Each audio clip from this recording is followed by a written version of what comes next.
We'll just get started in a minute, everybody.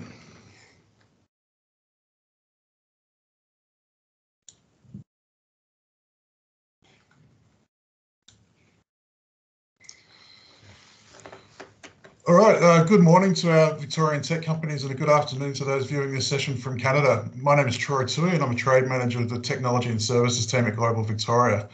On behalf of Global Victoria, I'd like to thank you for taking the time to join this event today. This event is a first step in what we are hoping to be a renewed engagement with the Canadian market for our tech companies.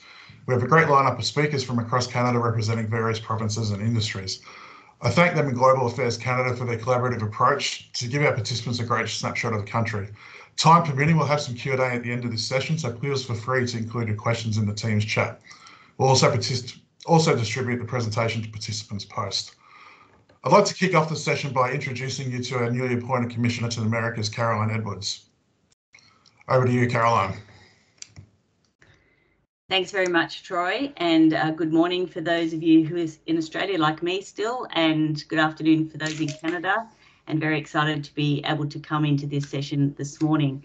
As Troy mentioned, I'm Caroline Edwards. I'm just appointed as the new Commissioner for Global Victoria to be based in New York. There'll be two of us in the United States from next week, and I've got the absolute privilege and very exciting honour of being responsible for the Canadian engagement from Global Victoria. As we do in Australia at major events like this, I'd like to start off by acknowledging the traditional owners of the land on which we're meeting here and wherever you are, and pay respects to elders past and present. It's a great tradition in Australia to make sure we acknowledge that people were here before European settlement, and I know we share fantastically rich heritage and culture of Indigenous people with Canada. First, some thank yous. For all the people who have worked with us to make this possible. First, to Global Affairs Canada for their overarching support and introductions, thank you. And also to the great speakers we've got here today who are going to share some fantastic insights on the tech sector and practical knowledge for doing business between Victoria and Canada. We've got speakers from the Ontario Ministry for Economic Development, Job Creation and Trade, from Investimont Quebec, and apologies for pronunciation, I'm working on my French accent with my new responsibilities, from Montreal International, from British Columbia Trade and Invest, Ministry of Jobs, Economic Recovery and Innovation, Innovation BC, Consider Canada, City Alliance, and our own local Victorian company, Build Exact. A great lineup for today.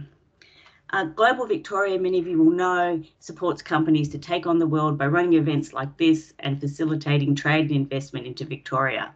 We have 23 international offices leading this work, of which I'll be very lucky to lead one in the US. There's two of us in the Americas, Nigel Warren, who's located on the West Coast and has deep experience in tech, trade and investment, and myself on the West Coast, on the East Coast, as I say, with Primera, lucky enough to be looking after Canada. Global Victoria supports companies to take on the world by running these sort of events, but also doing what it is that industry needs to connect and really facilitate doing business. The fact that I've been specifically appointed with responsibility for Canada just really heralds our new extended push and strategic approach to doing work with Canada, which we think is a fantastic opportunity for both of us. Victorian tech sector is an amazing thing, and one which I'm sure you'll want to know more about.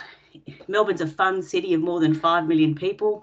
That's about the same size as Sydney and soon to overtake it in population, with a great lifestyle and a commitment to the health and well-being of its people. It has a thriving tech sector of 139,000 people in about 19,000 companies and generates about $38.4 billion Australian in annual revenue. Of that, it's $2.4 billion in exports of IT-related equipment and services. Melbourne's home to a highly innovative and globally competitive tech companies like Build Exact, which we're here from today, and also companies like Culture Amp, Blackmagic Design, Airwallex and Invato. Why Canada? Obviously, we share a lot of cultural, political and commercial similarities. We have an outward-looking trade approach and both known for doing enormous innovation. We're both members of this of the CPTPP, which I always get my letters wrong when I try and say it, which obviously been in force for some time.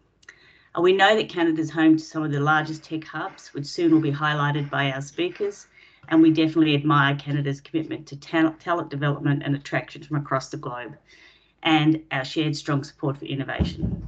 For these reasons, we think Victoria and Canada have a long way to increase our engagement on tech, and we look forward to working with you.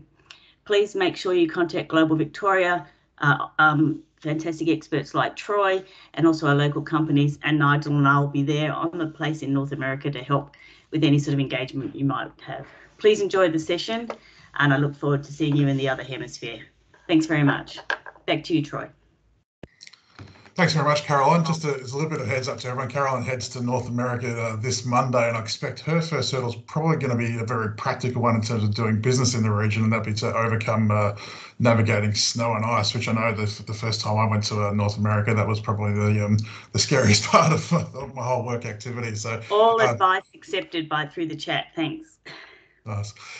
Yeah. So all the best to Caroline, and thanks very much. Okay, so next up, our next speaker comes from a company that are a true Victorian success story and have made great inroads into the Canadian market despite dealing with the pandemic. I'd like to introduce you to the CEO of BuildExact, David Murray, and his colleague, Adam McLean, Director of Business Development in Canada. Over to you, David and Adam. Thanks, Troy.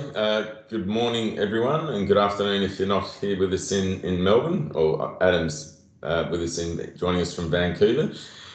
So I'm going to give you a quick overview of BuildExact, and then I thought it would be better for you to hear from our team on the ground there in Adam about the experience that we've had in growing and being successful in establishing our operation in North America. So if you go to the next slide, please, Adam. Thank you. So just a bit about BuildExact. We're a business that was founded 10 years ago to solve a problem for this individual on the screen here. He's one of our customers. They're a residential builder. They build a bespoke project every time, be that a custom home or a renovating, remodeling project. We've got a platform that they effectively put their entire business workflow on, from interaction with the homeowner. You know, what is the dream that you've got? Capturing that lead, producing the estimate. And then once they've won that job, doing the entire job management process, so scheduling purchase orders, invoicing, etc. So we take the entire journey that the homeowner goes through from that initial lead capture to final invoice, and we do that all within one platform.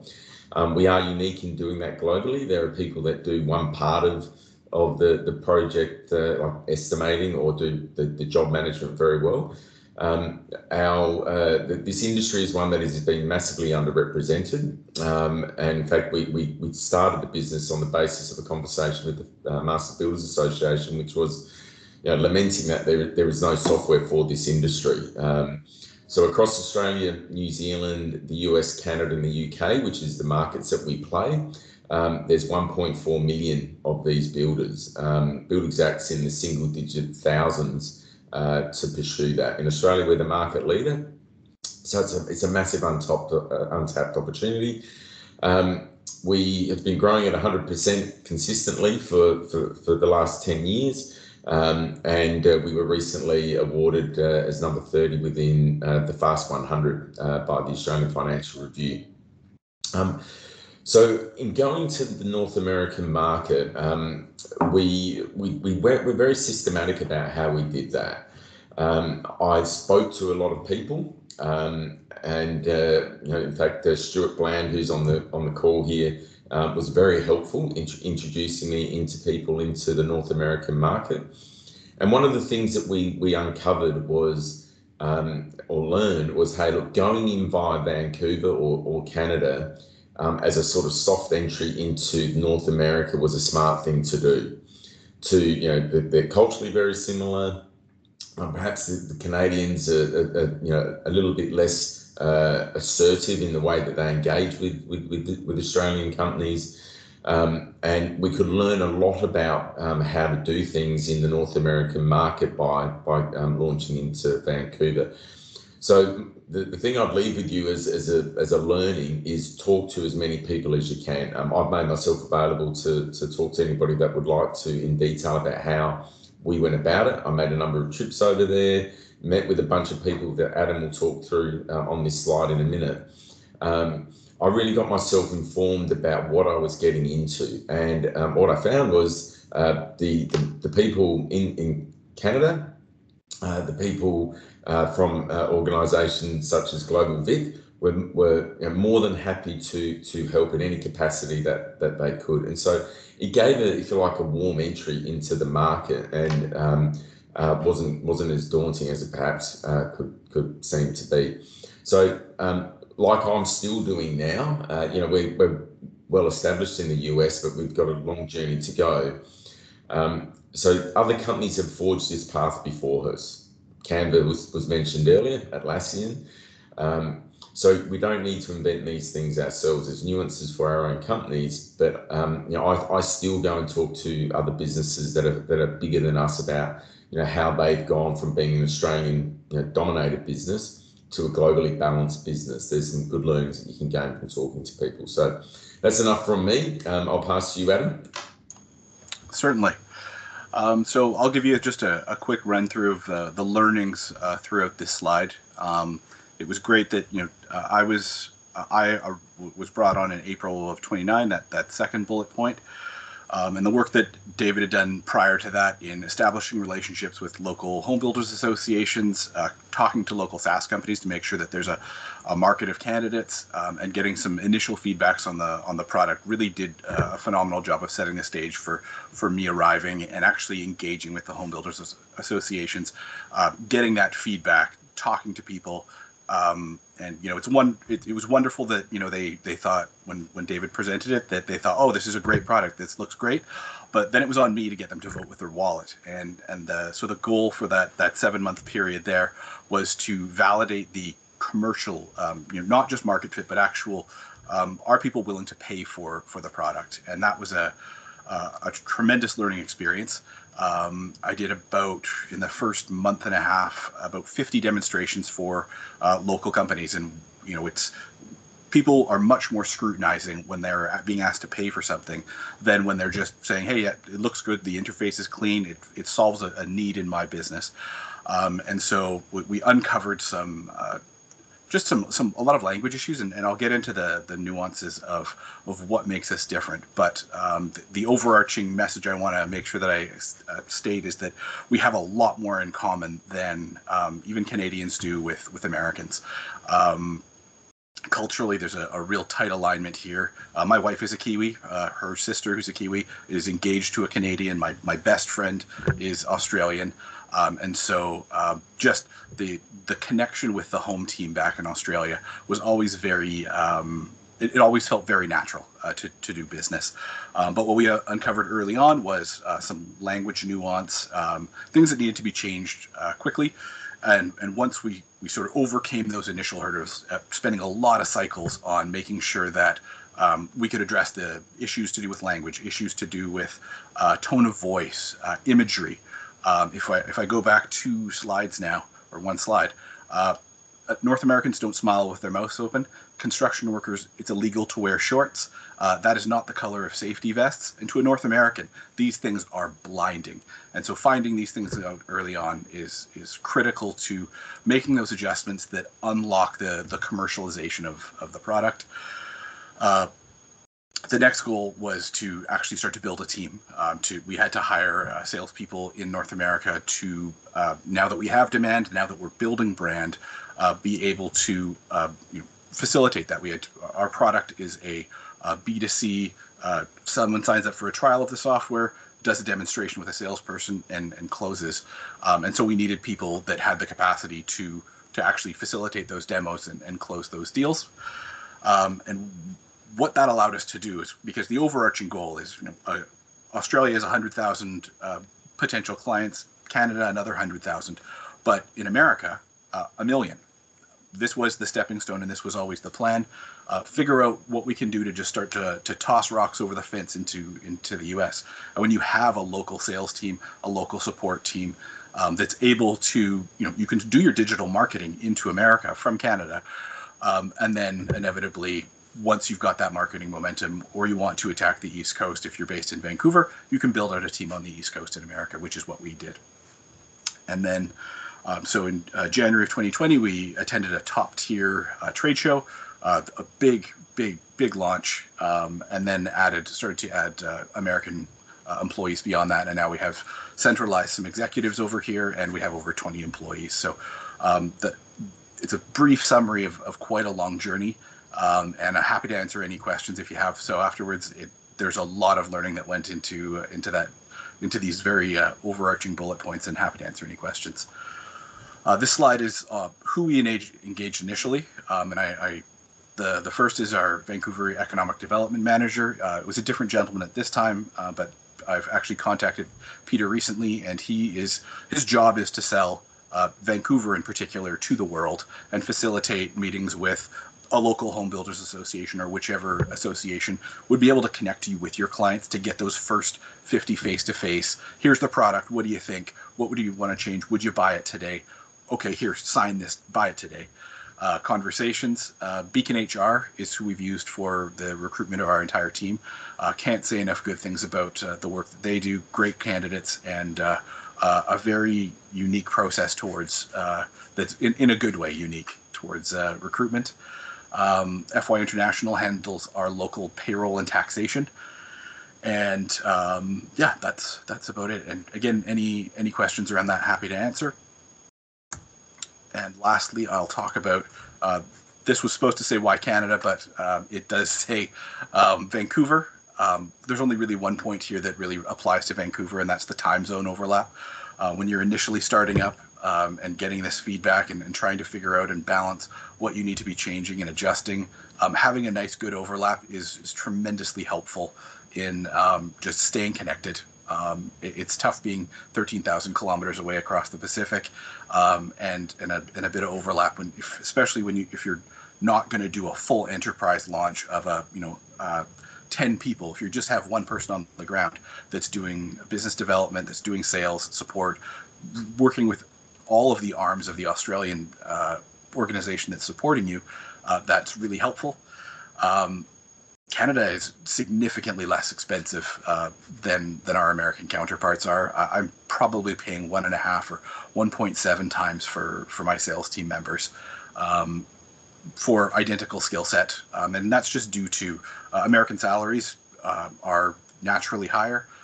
There's an exchange rate, and then of course American healthcare is something that is going to take a long time to wrap your head around. It's very expensive. It's very complicated. And yeah, so buckle in and get a consultant, and we've been working with some and happy to connect you with any when it comes time to make the jump south. Many cities in Canada have vibrant tech ecosystems. Vancouver in particular has Amazon, Hootsuite, Trulioo, Microsoft, Slack was started here. We have a Google office, many top tier offices with home offices here. So lots of employees. It's very expensive to put down roots here, so we have a slightly more transient workforce, which means there's just a fluid job market. We've never had to look more than 6 weeks to fill a role up here, and direct flights to Melbourne are available, as well as something we call the Vancouver hat trick. You can go sailing, play a full game of golf, and go skiing all in the same day, which is quite unique, but it makes it fun to come and visit. All right. And Troy, any questions at this point, or?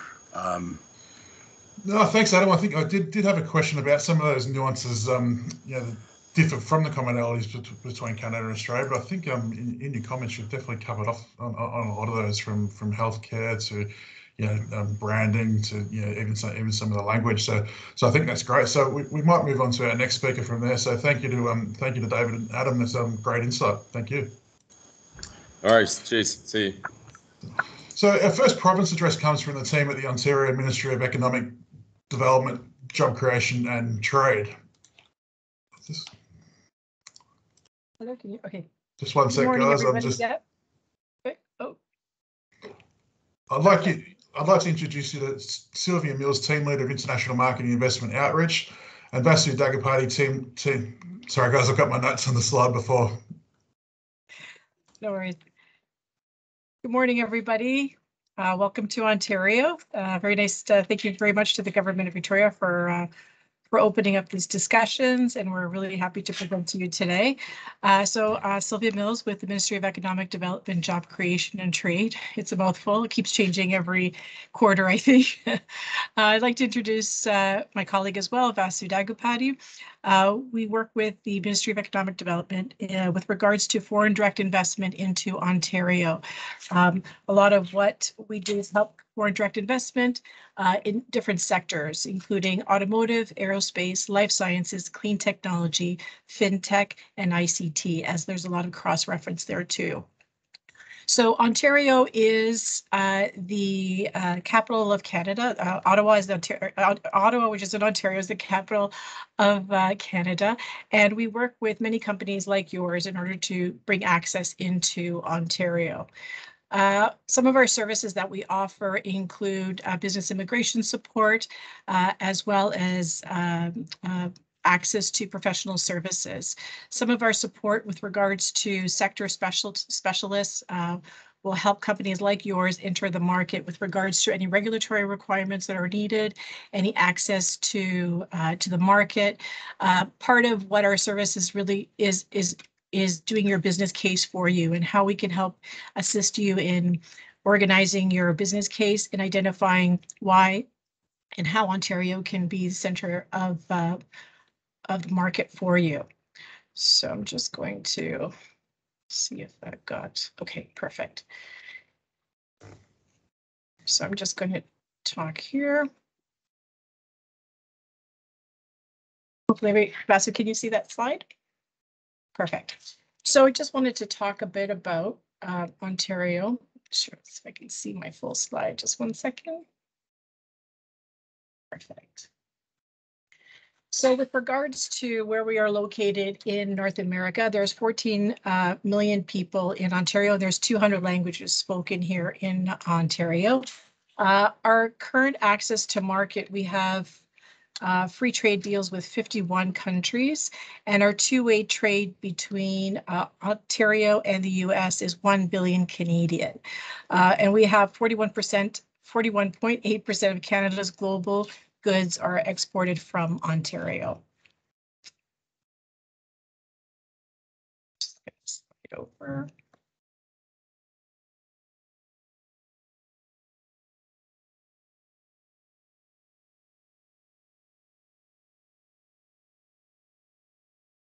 With regards to our GDP, our GDP in Ontario is strong globally compared to countries such as Switzerland, Belgium, Norway, and Finland. And we talk about foreign direct investment. Our 50% of our foreign direct investment is from the US. And with regards to access to the market from the North American market, we have international investments over $8 billion in the US.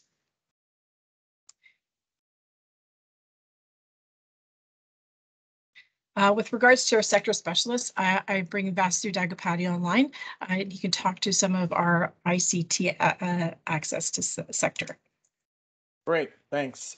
Thanks all for joining us today. I just wanted to talk a bit about Ontario's tech sector. As Sylvia mentioned, Ontario is the largest province in Canada from a number of businesses and labor market and population. Now, I would never argue that bigger is better, but what it does give us the advantage of larger labor pools, a broader diversity of industries and partners, potential partners for you to be able to work with to get your products and services into the Canadian market, and from there, the world. And we say that, it's not just something that we say. We see a lot of firms from a lot of different countries who are using the generous immigration pathways, which I'm sure you'll hear about from broadly, but a lot of the different trade agreements to be able to use Canada as really a launch pad to be able to establish your presence in the Americas, and potentially even a launch pad into the European Union, thanks to the favorable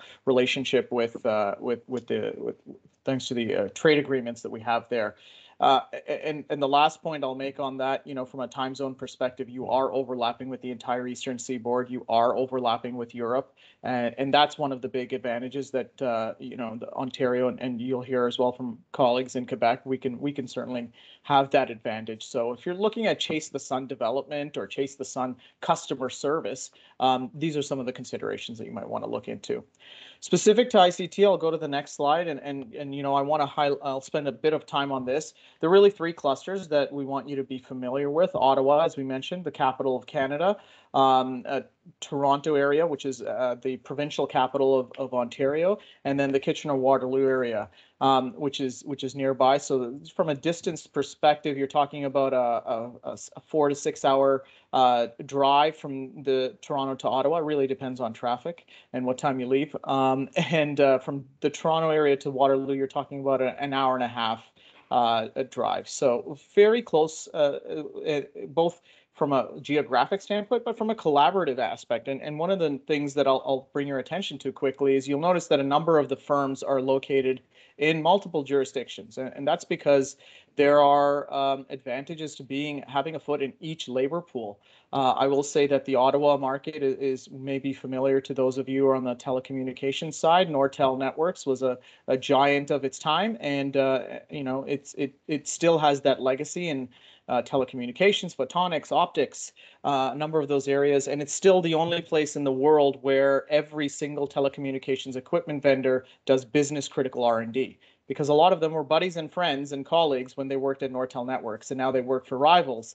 But they're still very close collaborators, and it's one of the most unique things you'll find is that they are able to actively collaborate on intense rivals are able to actively collaborate on some platforms and testing and common technical standards. So it's a unique situation that we don't find very many places. And I think that's a feature that you'll find across the Ontario tech ecosystems. The Kitchener-Waterloo area is really focused on sort of an entrepreneurial mindset driven by the higher education institutions that are located there.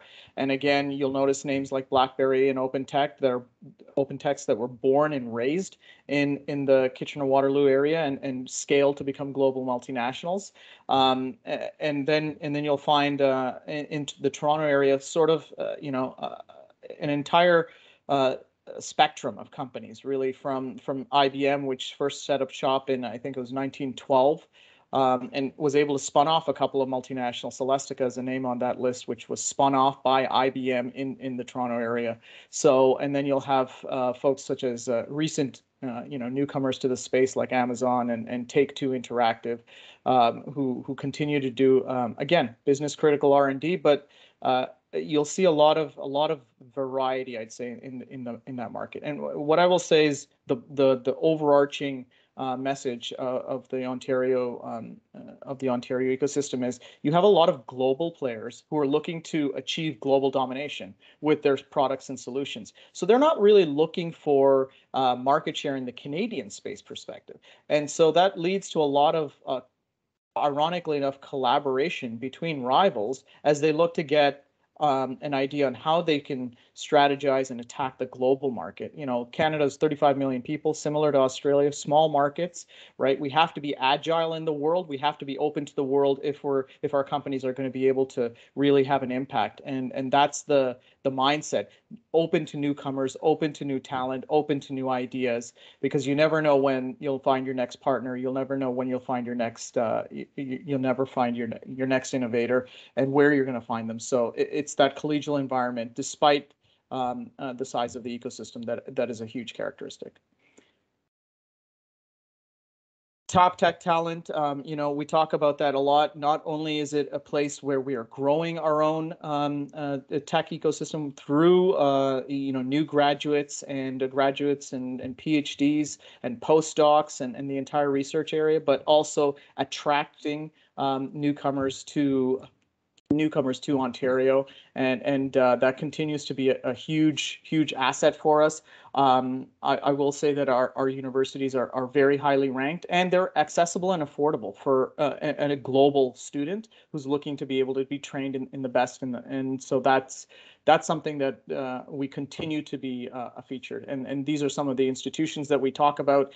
You'll know some of these universities by name. Some of them you may not. But what I will say is, while you can say things like University of Waterloo is the Stanford of Canada, or University of Toronto is the Harvard of Canada, some of the lesser known names on these lists, they provide a fundamental level of education that is still world class, and as I said before, accessible from a international student tuition perspective. And so we continue to be a destination of choice for that international student, and those students end up staying because we have that high quality of life that people are looking for, and we're able to provide them with the opportunity with all of those companies. And we'll flip to the next slide on companies that are doing business critical R&D here, that are working on important problems across all of their areas. And these are some of the names that you'll see, you'll run across regularly in your interactions with in the Ontario IT ecosystem. I'll leave it there. Some of these slides, you'll get all of these slides and more material as well, but I don't want to take too much time away from anyone else. Thanks. Okay, thanks to Sylvia and Vessi. That was some great insight. I think one of the things that encouraged us when we first started looking at the session was not only that there was such a significant ecosystem in Toronto and Ottawa, but the fact that Waterloo itself is ranked #1 for small tech talent. So that'd be quite interesting for our companies. And also the least expensive when looking at total annual labour and real estate costs. So it'd be a great incentive to check that out. We've had a province and city team up for our next address to talk about Quebec and Montreal. So I'd just like to welcome Johnny Tan, Director of Business Development at APEC at Investissement Quebec, Andre Petitclerc, Expert Advisor and Consultant, also representing Investissement Quebec, and Samuel Bertian, Project Director at APAC Montreal International. Over to you, Johnny. Thank you. Thank you, Troy. And also thank you to Troy, Stuart, the entire Global Victoria team for inviting Quebec to be part of this event. Good morning, everyone. To those of us joining us from Australia, we're thrilled to be here to present to you some exciting things happening in Quebec in fintech and all the tangential ecosystems, and we're going to be diving really deeply into those. My name is Johnny Tan, and I'm the Director of Foreign Direct Investments for Investissement Quebec, in particular our APAC coverage in our new office in Singapore. So very excited to be here, and Australia is definitely a key market and priority for us.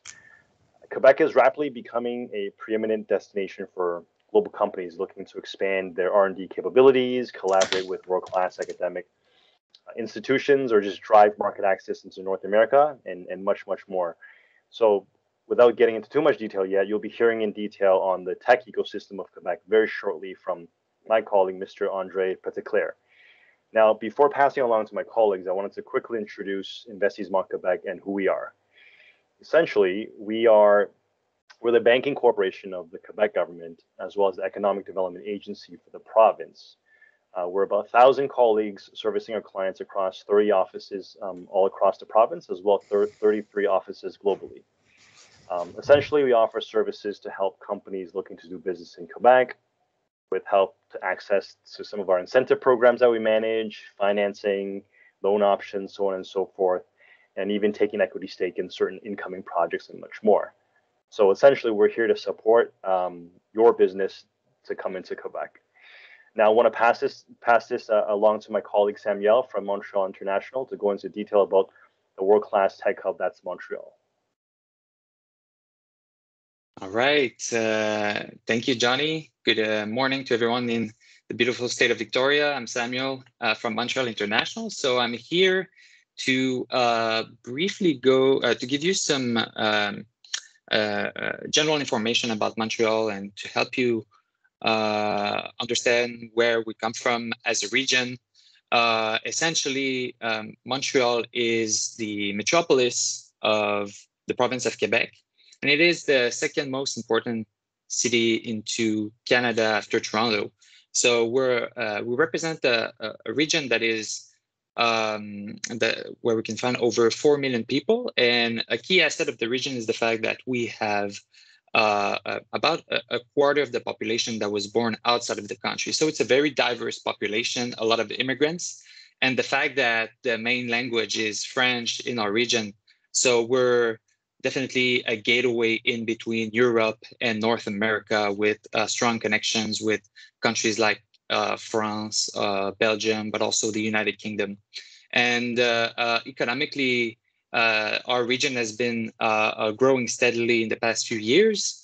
Us, Montreal International, we're the economic development agency for the region, and we were able to support for over 2 billion of foreign direct investment into a region in 2020, despite the fact that we were going through a global pandemic. So we were really happy by these numbers because it represents how attractive the city is. And so essentially, we're strategically positioned in North America, very close to cities like Toronto, but also Boston, New York, and we're only an hour drive away from the US border. So the main sectors that Montreal is recognizing too are naturally everything related with digital creativity. With the presence of the global headquarters of Bombardier, we've developed a very strong aerospace cluster here. We have a world-class artificial intelligence hub.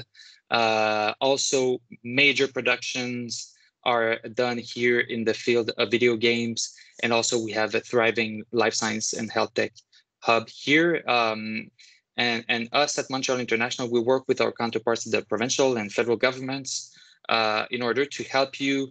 If you have any question, any queries about the region, why you should consider Montreal, well, we're there to support.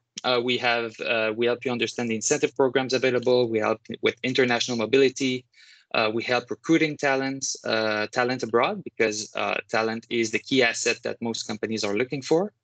And so to go deeper into Montreal as a tech hub, I'm going to pass the floor to Mr. André Petitclerc, who is our main speaker for the Quebec portion of this presentation. André has been working for 10 years in financial management for ICT companies, over 20 years in investment.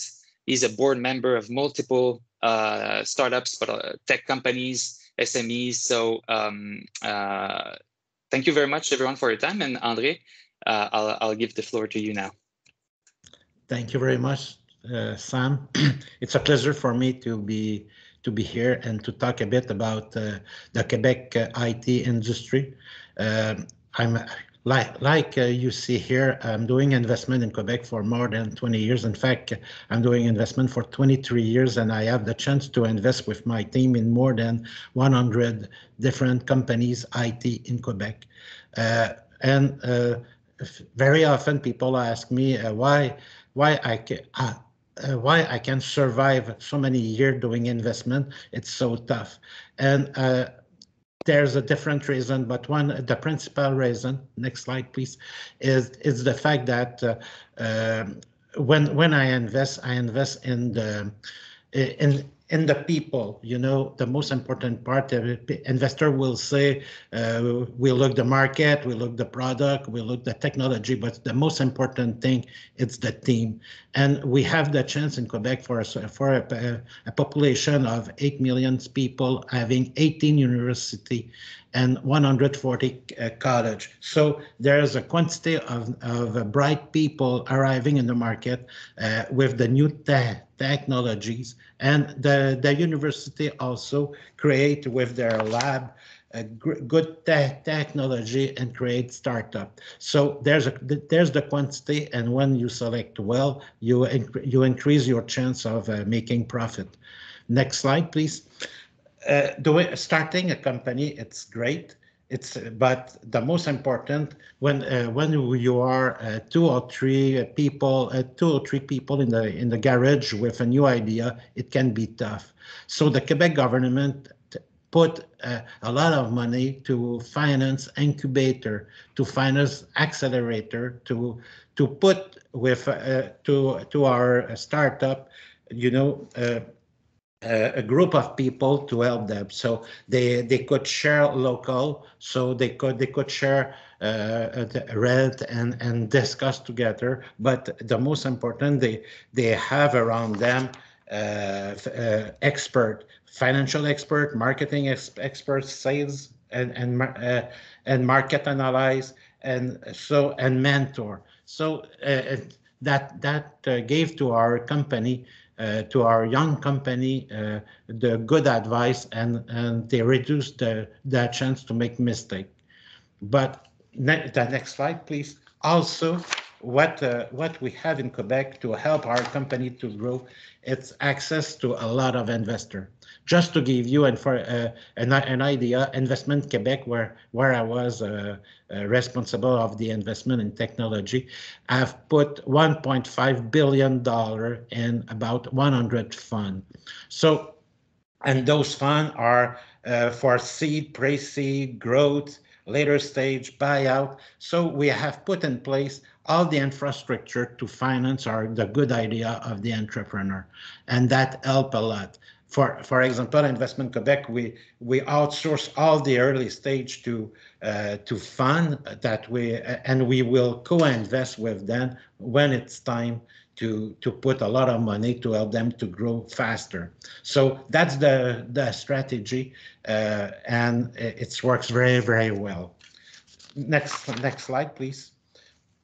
We also have the chance to have different cluster. I give you two examples in my presentation today.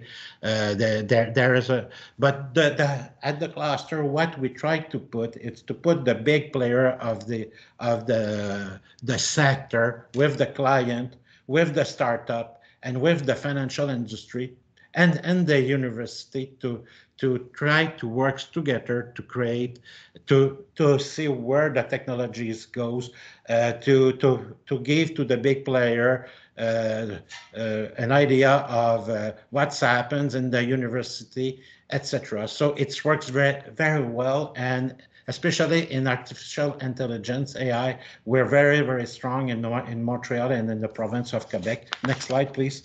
And you could see here at that slide a lot of players who has choice Montreal to work in AI, and it's not only to come in Montreal to do development, but also to participate with the early stage company and the other player of the sector to help them. Next slide, please. Same thing in fintech. You see all the big player in Montreal in cluster, and I love the other slide after, where you could see the bank, the blockchain, the fintech, and also the fund working together to make sure that Montreal and the province of Quebec create a big, nice company. Next slide, please. That slide. So I said that I survived 20 years and we have a lot of success with our startup. They grow well. I have put in the next slide, for example, of recent success that we have into the province of Quebec.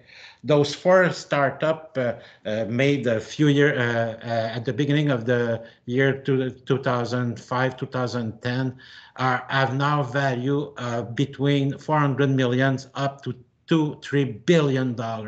So that's good example. I will talk a bit of each of them, but very, very, very fast. Stingray, they're making music in shopping center, in restaurant, and they put with AI the right publicity in the same time.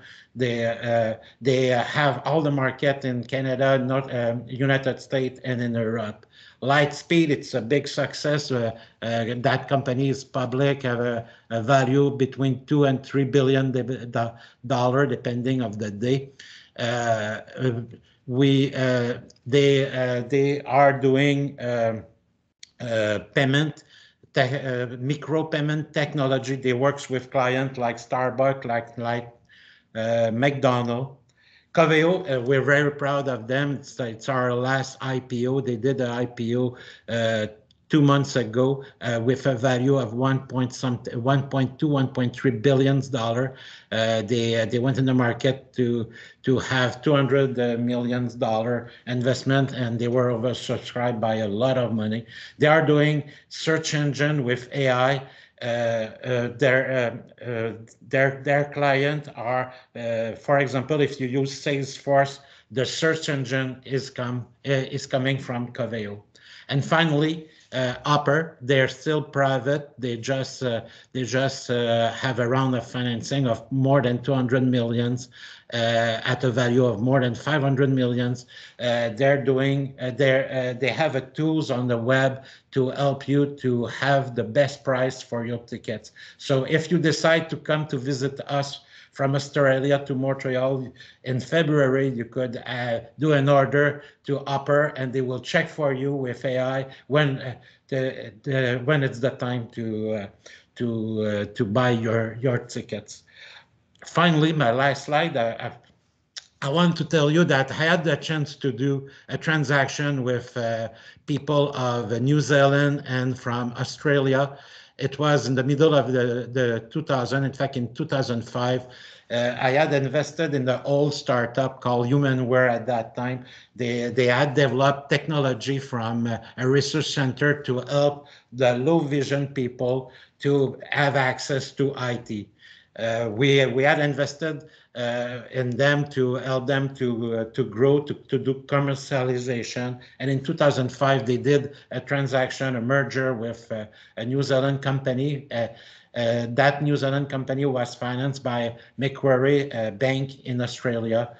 We helped them to, we continued to grow that company together. And in 2013, we had an exit. We were bought by Essilor, the number one of the world into vision. And since that, the company still exists as a subsidiary of Essilor. And what we love of that, they still have the head office in Quebec for the subsidiary. They have 120 jobs, and we still have that job in Australia. That's the proof that we can do something together. And if you decide to visit us, it will be our pleasure to talk with you and to present you a lot of companies. So thank you very much.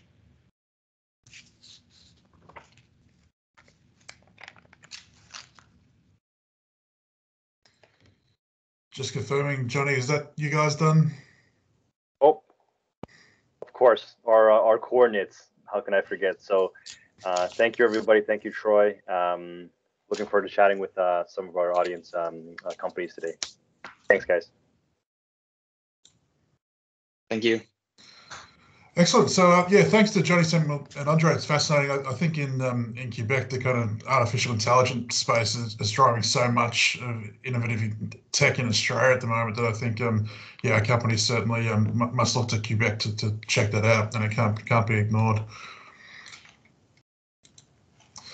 Okay, so next we head from east to west and hear from the British Columbia team. I'd like to introduce you to Javed Haq, Senior Manager Investor Services at British Columbia Trade and Invest, and also Fernando, Director of Partnerships at Innovate BC. Over to you, Javed. Thank you, Troy. Good morning, everyone, to those in Australia, and good morning to the rest of the people in Canada. Warm welcome to you all from beautiful British Columbia. Thank you, everyone, to joining us today.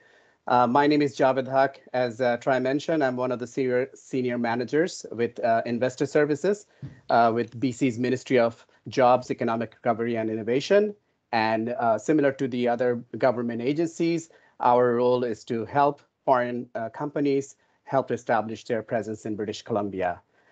Today, I will highlight some of BC's advantages. Thanks to David and Adam, I think we don't have to spend a lot of time because they've already vouched for a lot of the strengths that we have in British Columbia and Vancouver. And I will also be touching briefly on a quick overview of BC's technology sector.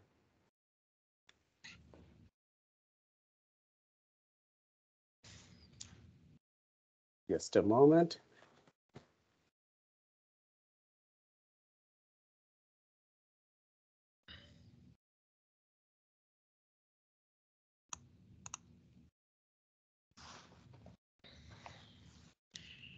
So British Columbia is Canada's westernmost province and also the third largest. Our location offers advantages to the access to markets in US, as Adam and David had mentioned. We also have direct access to markets in Europe and close proximity to Asia Pacific. As I mentioned, that we are Canada's closest neighbors to the state of Victoria in Australia.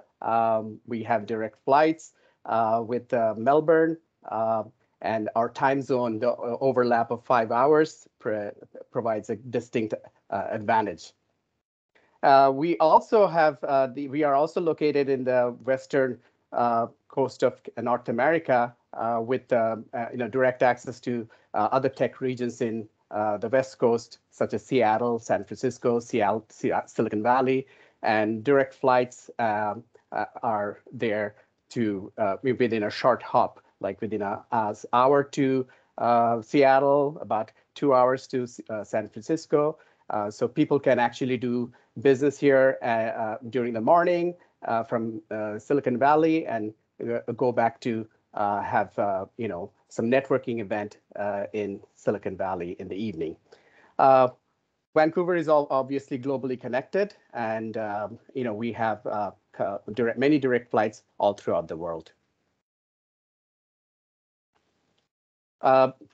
BC has a very strong credit rating, and cost of doing business is quite similar to some of the other major tech regions in Canada, such as in Ontario and Quebec.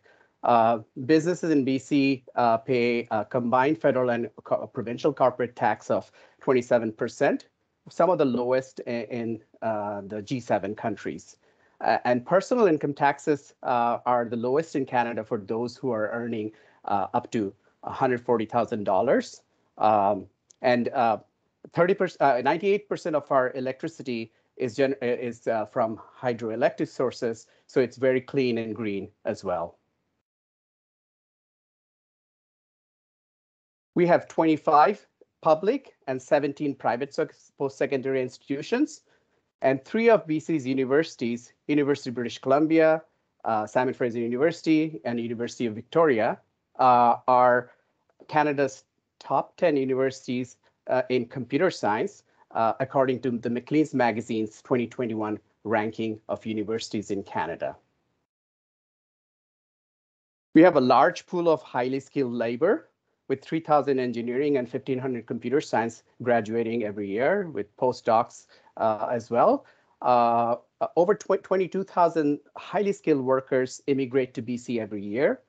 However, if you need to bring some of your personnel from Australia, there are many programs that can help you with provincial and federal government that can help you to bring them in an accelerated fashion. And some of the programs are like the intercompany transferee, the provincial nominee program, the provincial nominee tech program, global skills strategy, etc. BC's West Coast lifestyle also offers recruitment and retention advantages. When people come here, they don't want to leave. So we've heard that quite often. There are several support programs for technology businesses that help them grow here.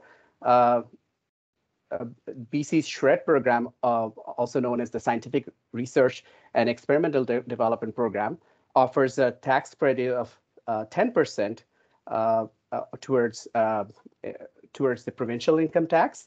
And the federal government also has the SHRED program, which is 15% for non-Canadian controlled corporations. BC Employers Tax Grant Program offers up to $300,000 per year for skills training. There's an organization called MyTax, which is a national agency, national not-for-profit, which also offers funding program for research through their internship programs of 4 months each term, up to $7,500 for each term. We also have one of the other tax rebate program that we have is called Interactive Digital Media Tax Credit, which is suited for people working in the interactive game development or training such as that. And the tax rebate is at 17.5% for the eligible cost of salary and wage, salary and wages. We also have some programs under the Innovate BC program. My colleague Fernando will be giving you some of that overview. Here I will give you a quick overview of some of the regions of technology in British Columbia. So in the dark blue region, you'll see where this is where the Greater Vancouver is. This is the highest concentration of technology companies in British Columbia at 70%. Followed by the Vancouver Island region in yellow and the Okanagan region in light blue and followed by Kootenay region in gray color. All those regions are also supported by accelerator and incubators, which Fernando can talk to. Vancouver is one of the most livable cities in the world, according to many global studies of quality of life. Our South Coast climate is quite moderate throughout the year. And as David and Adam mentioned, that you could do a triple hat trick here. Our skiing is phenomenal. And then we have mountain biking, sailing, and a lot of other outdoor activities that you can take advantage of. Now I will give you a quick overview of our technology sector. So our technology sector is the fastest growing sector in BC with 11,000 technology companies employing about 31,000 technology workers.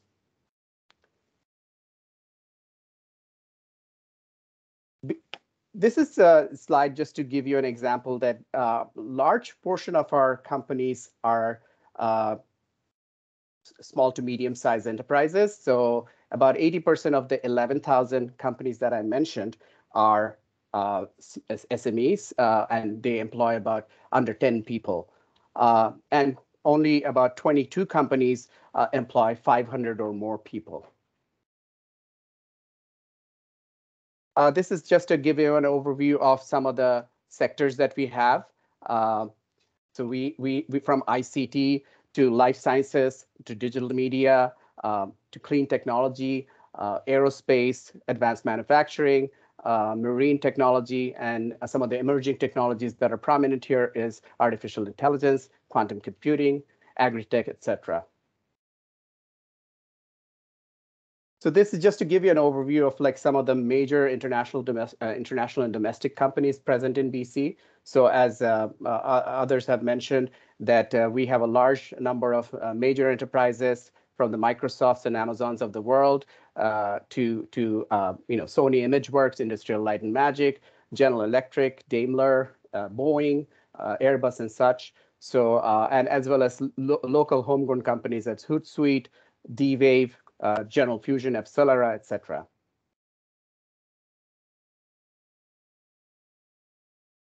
BC startup ecosystem is the second largest in Canada, according to Startup Genome's 2021 global report. And one of the unique features of BC startup ecosystem is that their affinity towards moonshot ideas, such as quantum computing and fusion power, etc. 30% of our startup founders are also of immigrant origin. In year-to-date Q3 2021, BC attracted over $22.3 billion in venture capital funding, with Vancouver's blockchain company Dapper Labs raising the largest deal in Canada for over 319 million Canadian dollars.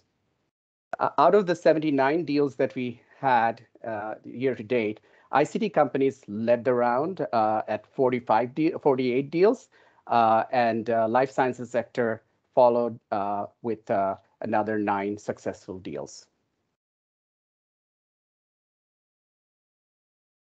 Here's a sample of some of the Australian tech companies in British Columbia. So they range from visual effects, animation, to aviation, SaaS for builders and remodelers, as our friends from Build Exact are, early forest fire detection, mining software, and data visualization, etc. So we welcome you to consider British Columbia as your launching pad to establish your presence in North America. Now, I will pass the stage to my colleague, Fernando Vitiger of Innovate BC. Thank you.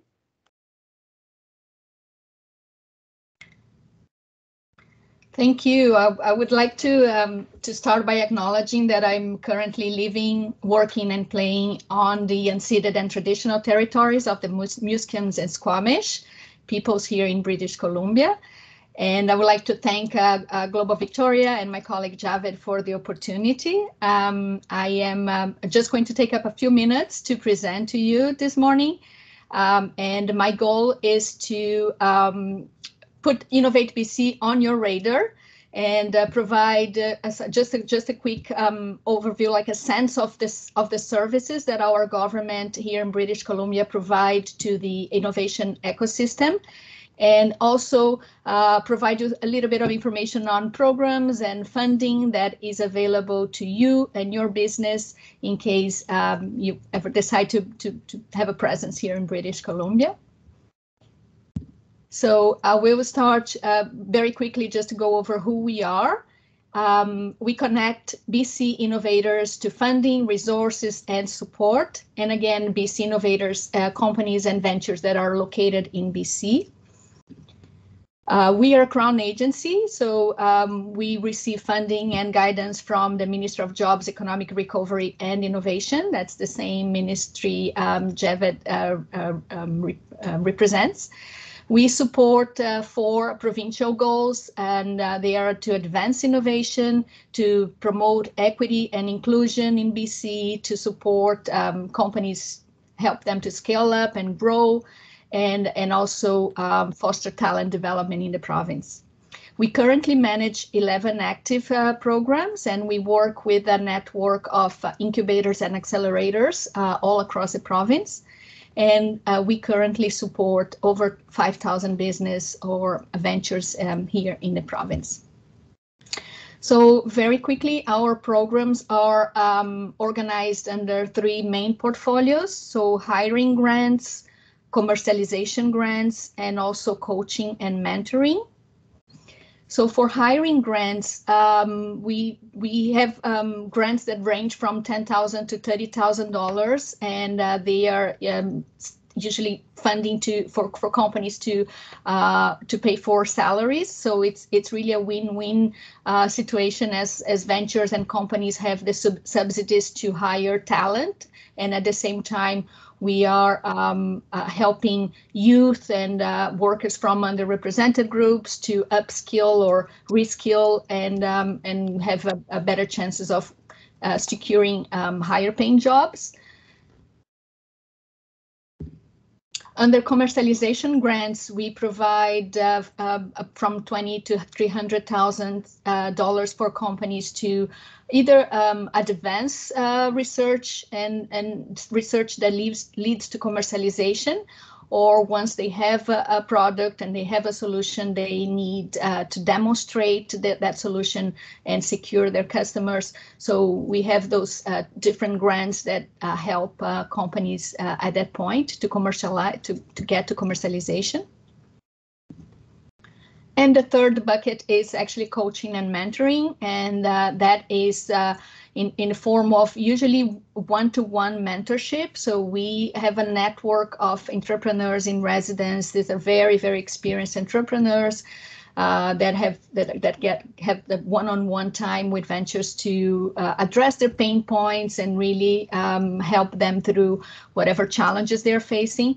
And that is good for companies in the early stage, as well as more advanced companies that need to scale up and do market expansion or growth. And we also support a competition here in BC that is very well known. They provide it provides training and mentorship and also networking opportunities in addition to cash prizes at the end.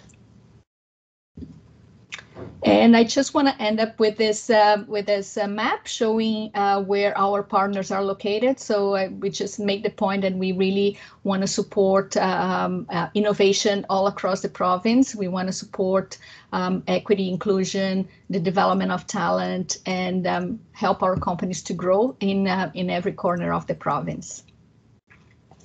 And I think that's all I had. Yeah. So if you find more information about our programs at innovatebc.ca, or feel free to contact me, and I'll be happy to make the connections to other colleagues that can help you if you have other questions. And I'll be available at the end too. Thank you. Excellent. Thanks to Javid and Fernando for that great presentation. It's great to see that BC has created such a supportive environment for our SMEs, including a number of Victorian companies. The presentations that we've seen to date cover off on the MCV cities, Montreal, Toronto and Vancouver. The organisation that our next presenter is from represents 14 cities across Canada, including Calgary, Edmonton, Winnipeg and Halifax. Please welcome Nailu Baroon from the Consider Canada City Alliance. Thank you, Troy. I just want to check that everyone can hear me. Yes.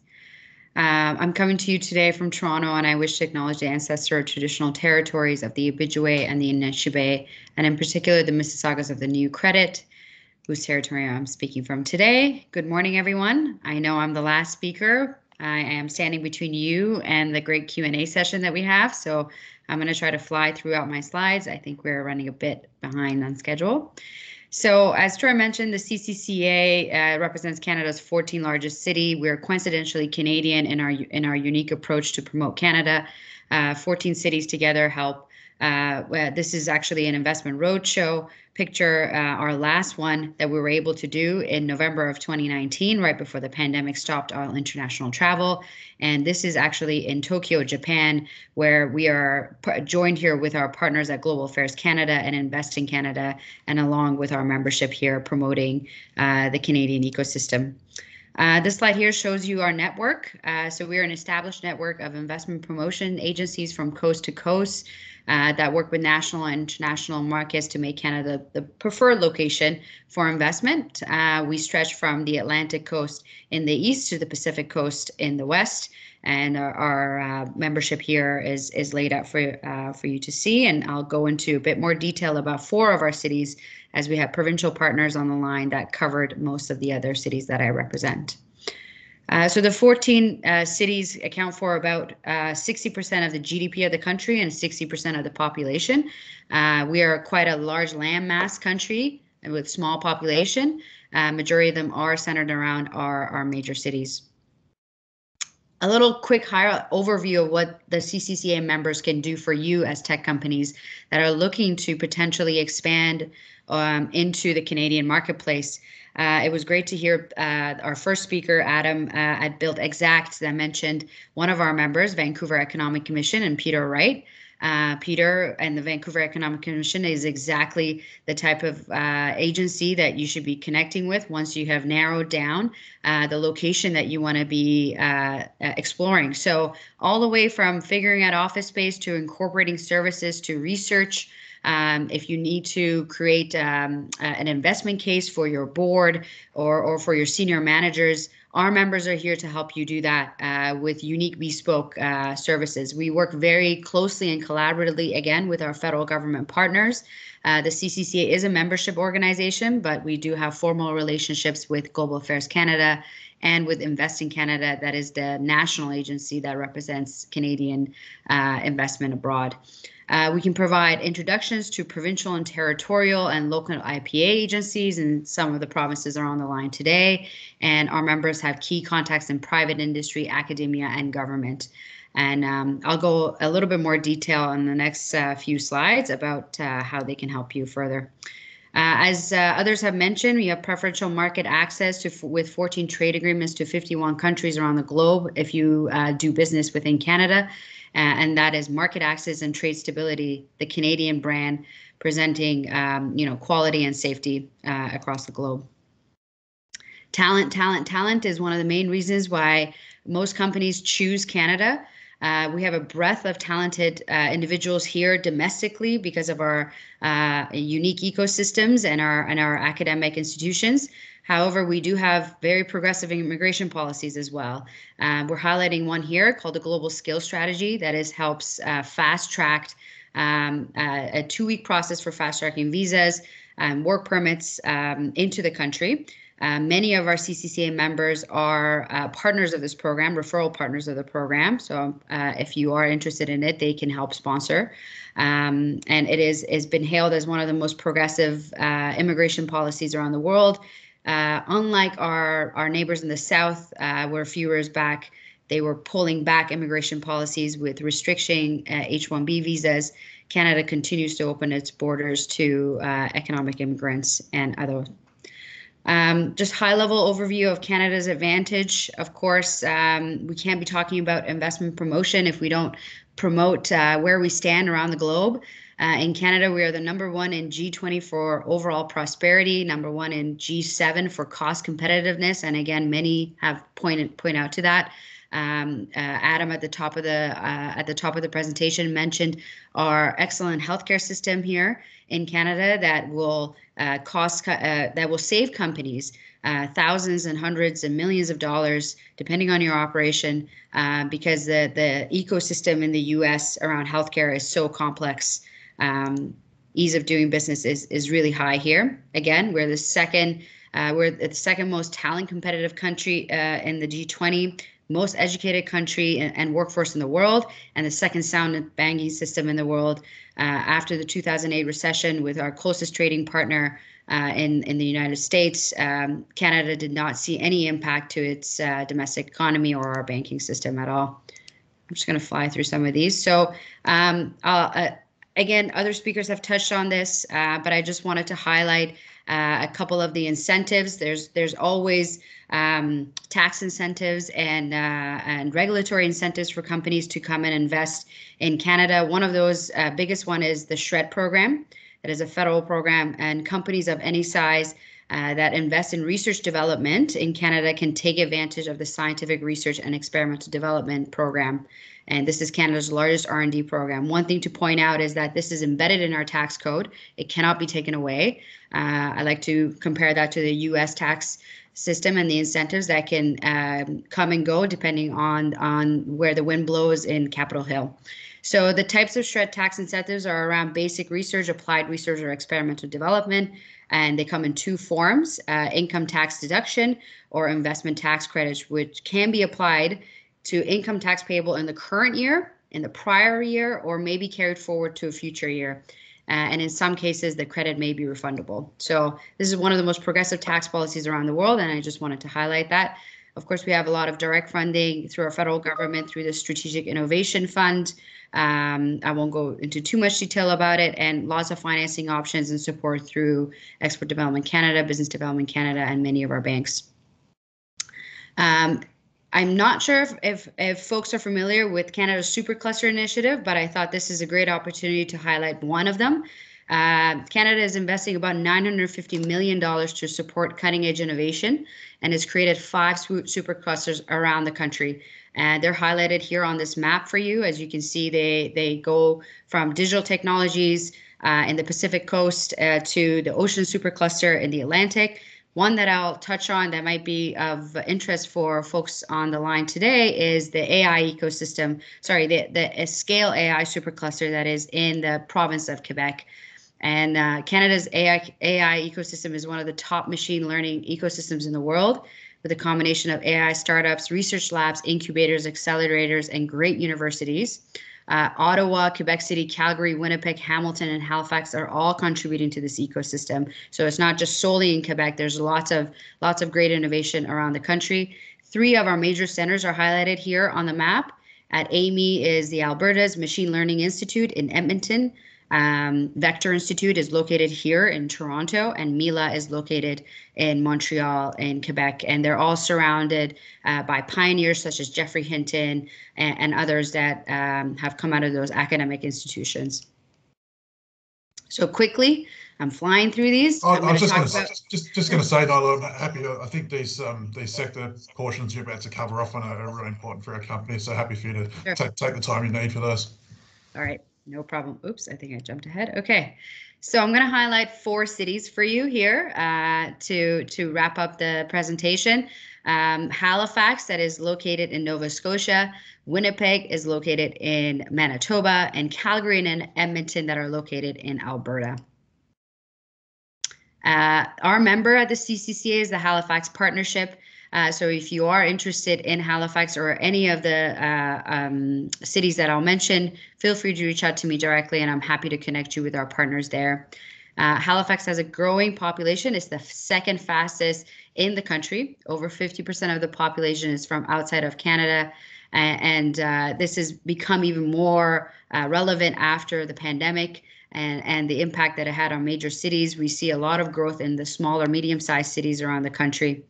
It's the #1 best place to live and work remotely in 2021, the 3rd best for mid-size for human capital and lifestyle, and the 2nd in Canada for tech diversity, which is really critical. As I mentioned, a lot of the tech companies are looking for that diverse workforce for their technologies or for your business. And after Toronto, Halifax is 2nd in the country for its diversity. I'm going to highlight about 3 sectors, niche sectors for Halifax. Of course, ocean technology is going to be the #1, given the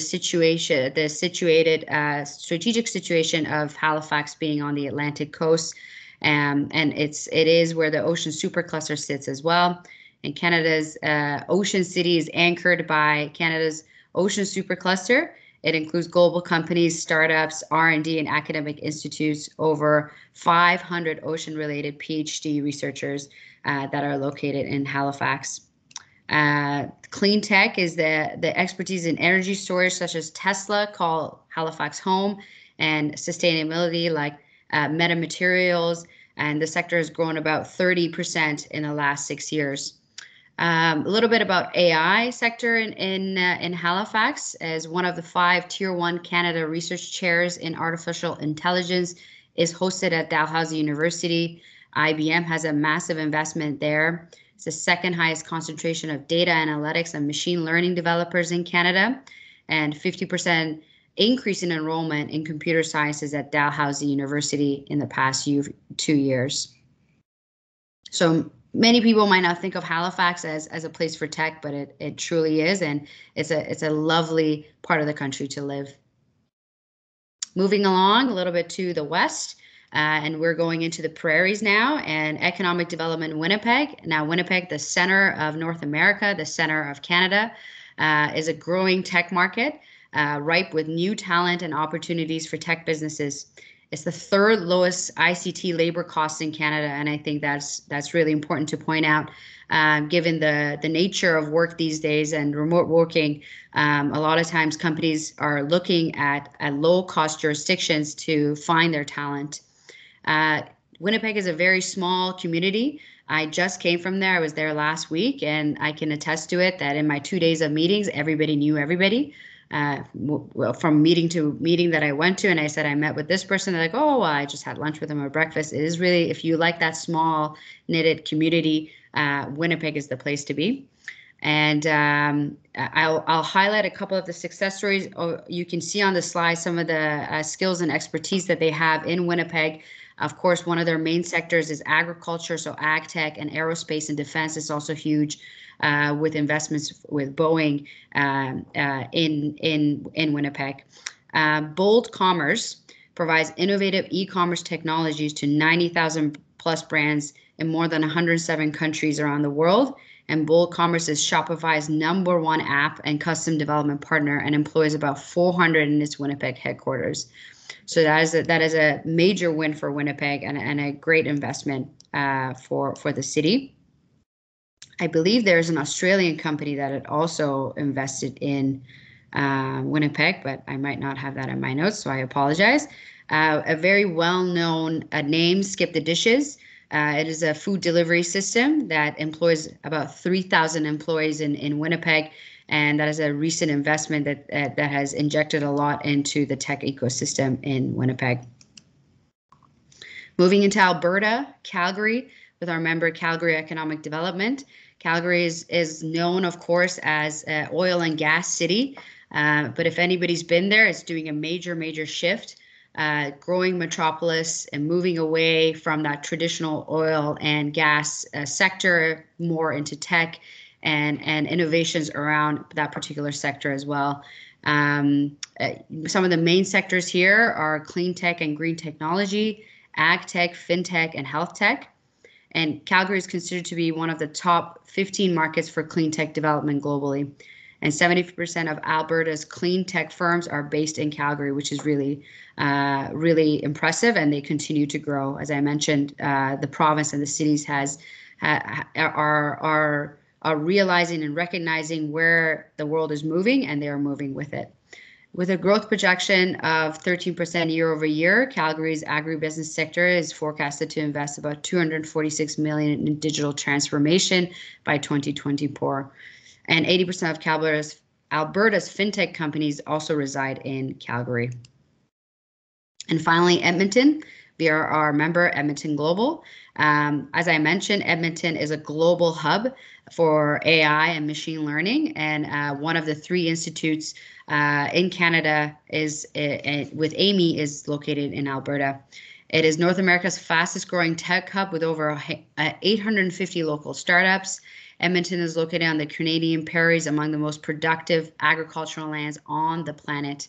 And they can say it better than I can, but we will, of course, understanding that agriculture and ag tech is of high growth for the prairies and for the region of Alberta. It's also part of Canada's plant protein supercluster, as I mentioned before.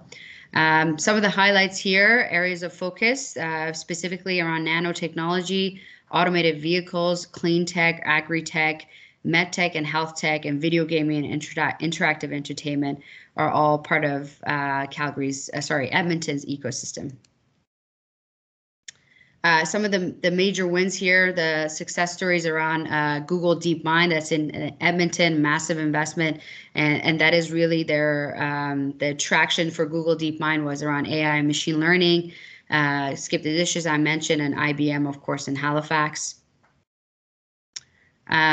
We won't go into detail about some of these wins, but happy to share some of the stories. Again, these are some of the big names in tech that have decided to call our member cities home. And with that, thank you very much for your time, and my coordinates are here. If anybody would like to have connections with those 4 cities or others outside of our membership, please don't feel free to reach out to me directly. Thanks, Fernando. Thanks for getting through so much material so quickly as well. It's great to see that some of the cities you represent lead the way when it comes to the likes of ag tech, clean tech, and ocean tech. We're getting close to time, so I might just have a quick look at some questions that have come through. So Tim Day asked a question of, is there information on the impact of the 2030 decarbonation targets with BC and Ontario? And I see that Jarvid has provided some information around BC. I just wanted to check, Sylvia and Vasu, do we have access to any of that information for Ontario, or is it something we could follow up post the session?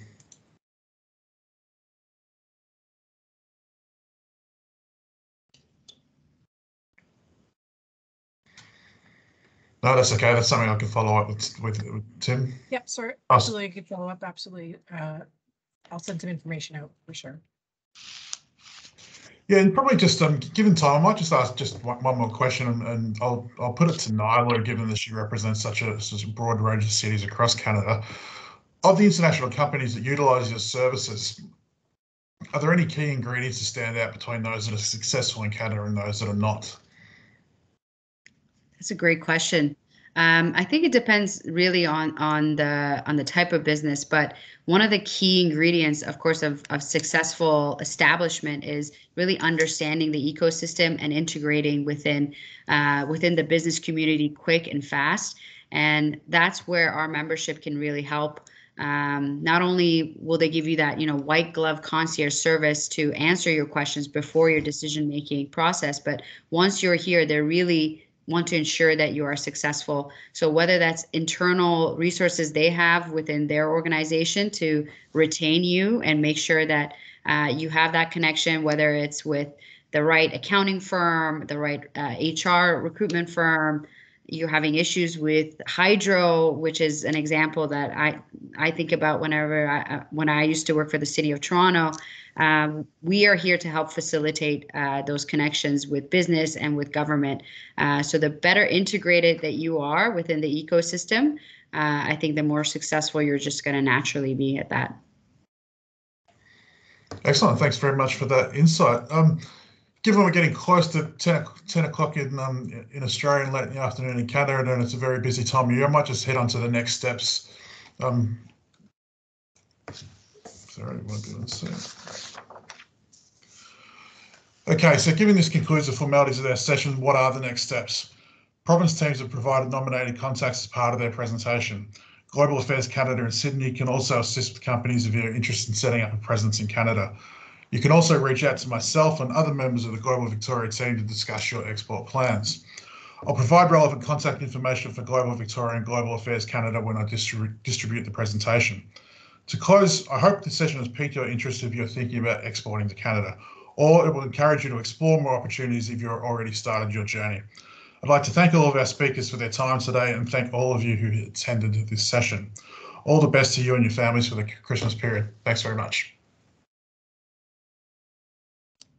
Thank you. Thank you. Thank you.